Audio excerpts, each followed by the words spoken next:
Salento with love. Welcome to this Corso d'Italia episode 2. I'm Davide Mengoli. 3 months have passed since the first episode was filmed, and it's been such an exciting journey to see the transformation of this property. And I did promise myself, and I did promise to everybody, that I will not bore you with the details, and that's why 3 months have gone past, and I have saved you from seeing the ripping apart and introducing of pipes and tubes and everything, conduits that are going to allow this property to function properly from a heating, cooling and electrical.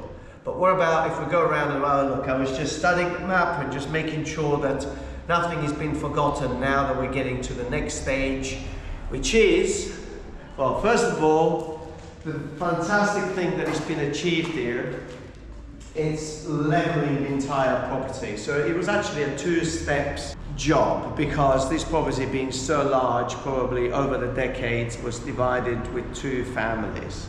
And so one property was, although it was all on one floor, was at one level, and the other property was at another level, with about a 7-centimeter gap between the 2. And so we have this floor tile here, which was the higher level, and then parts of the building were 7 centimeters, which is about 3 inches, 2.5 inches below. So the first job was, after all the pipe work and the electrics were done, was to level the entire property with a light cement mix. Now this would allow, this flat surface that we have achieved would allow us to now put the panels that would accommodate the pipe work for the underfloor heating. So whenever you're doing a underfloor heating system, make sure that the substrate where the panels are going to be sitting on, they are flat. Because if they are not, you're going to create a little bit of movement, and you may create some cracking as well on the floor. And because of the final floor that we're going to put here in this particular property, it was very important to make sure that the substrate was flat and solid, to avoid or limit any element of cracking that could be produced later on. Where can we start? Well, we'll just have a quick look. I mean, first of all, the usual system where the underfloor heating, a lot of pipes converging into a manifold, and this particular property is so large that it's got 2 manifolds. Although it's all on one level, it's got 2 manifolds dividing the 2 areas, and also 2 big heat pumps are going to be fitted on the roof, managing the entire property. So it's wonderful how the bathroom is kind of taking shape. So we're stepping in and we have a bathroom. So the cistern has already been fitted, and now the walls can be plastered. And also, if you're going for the faucets, you say in America, I think we call them taps, that are actually encased into the wall, it's important to make your choice before the project starts. And it's important to supply them to your plumber, because they're actually fitted in here already. Can you see that's fitted? That's the shower, is all fitted. And so they can plaster over it, and then the surface plate would just be mounted at the end. So the bathroom is technically ready. We just need a roof. And another bathroom in here. It's such a big plus, you know, when you are remodeling a property, trying to think of ways that you can introduce an ensuite bathroom into your property. It really adds to the comfort. Maybe not a huge one if you don't have the space, but anything will do, because just the privilege of getting up in the middle of the night and stumbling into a bathroom, or getting ready, getting showered, getting dressed, and then come out and do it all in the comfort of your bedroom, it's a big plus. It's not a big thing here in Italy. I think probably new constructions are starting to come around the idea of introducing ensuite bathrooms. So it's not something that perhaps your average builder is going to recommend you if you're doing a remodeling of a property, but just make sure that if it is possible, if the plumbing allows you to do, because remember, bathrooms and toilets don't work on Wi-Fi. So if the plumbing allows you to put a bathroom and a toilet and a shower within your bedroom area, it's a big thing to actually introduce it. So now also the cooling area here, or the cooling, is going to be produced by some fan coil, which they're going to be working exactly with the same heat pump that is producing the heating. It's just switching. And rather than going for the cooling units that you have, where we actually have one of those in this property, but we've actually used the cavity and the gap underneath the window. There was a cavity under here, which is going to be all boxed in and closed. And so we've done this in 4 rooms, a fantastic way to hide it, because once it's all closed, all you see is a beautiful plate with a few lines, nothing hanging on the ceiling, and it's just going to be fantastic. So we have another bedroom here, master bedroom over there, and another room over here, and it's fantastic to see how all the electrics runs all into the walls.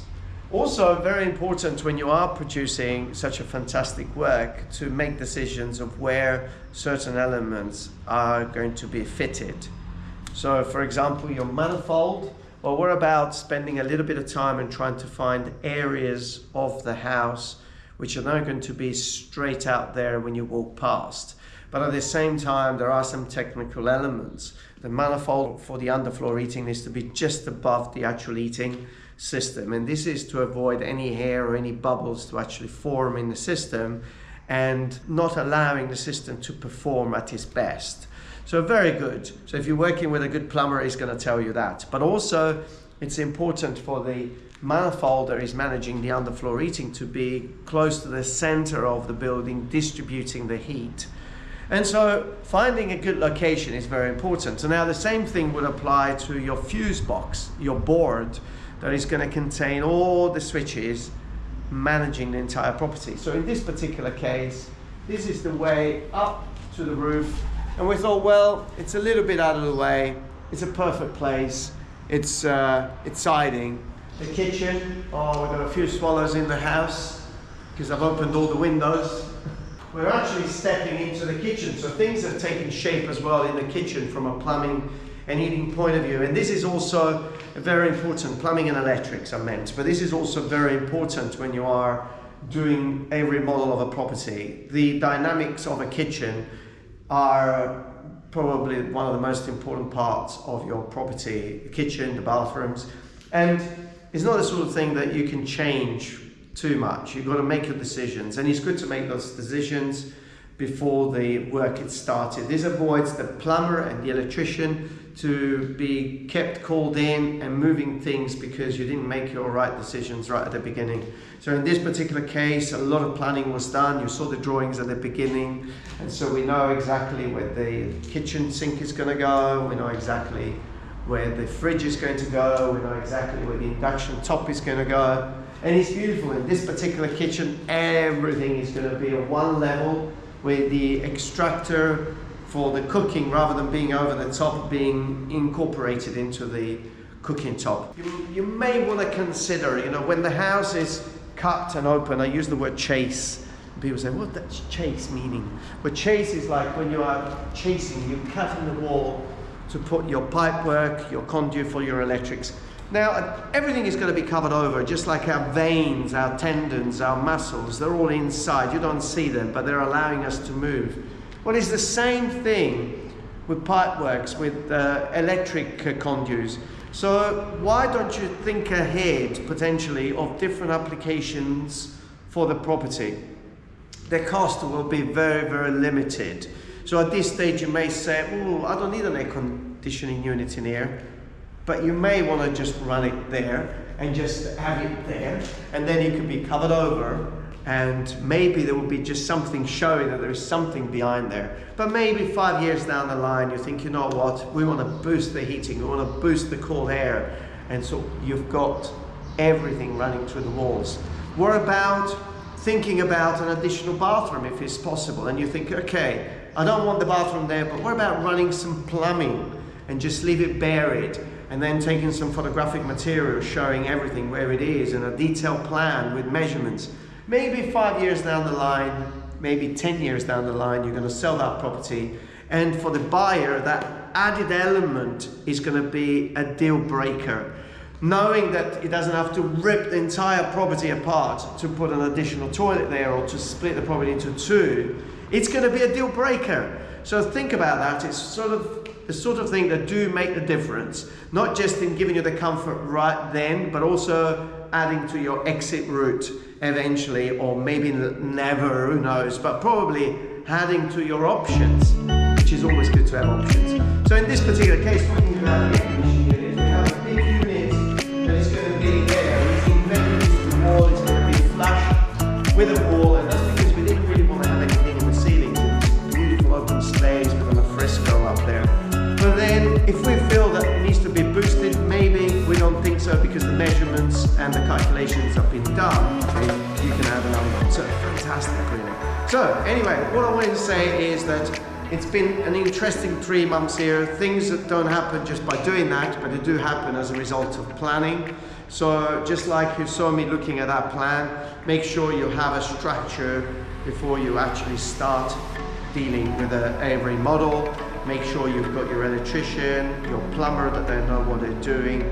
Remember that everything they do is going to be hidden underneath the floors, behind the walls. So you don't really have too much play after. So make sure that you bring the right people on board to make 100% certain that your property is going to function properly and is going to give you a fantastic comfort. Now, what episode 3 are going to bring? Well, at the moment we are looking to bring in, we are actually on this particular project, we're working slightly differently. So the next one is the plaster and decorator, closing all the holes and cracks and lines that you see in the walls, getting ready for doors and windows, and then we're doing the other way around, underflooring and the flooring, and then putting all the other pieces together. Why are we doing it like that? Well, you'll find out in episode 3, maybe in a few months down the line. In the meantime, I hope you've enjoyed episode 2 of Corso d'Italia. I've enjoyed this project very much. It's a very challenging project, almost 200 square meters of extraordinary space, and you've got to respect as well the environment and the history of these buildings. So thank you very much for everybody who follows the channel. Subscribe to the channel, leave a comment, and until the next one comes along, stay safe wherever you are.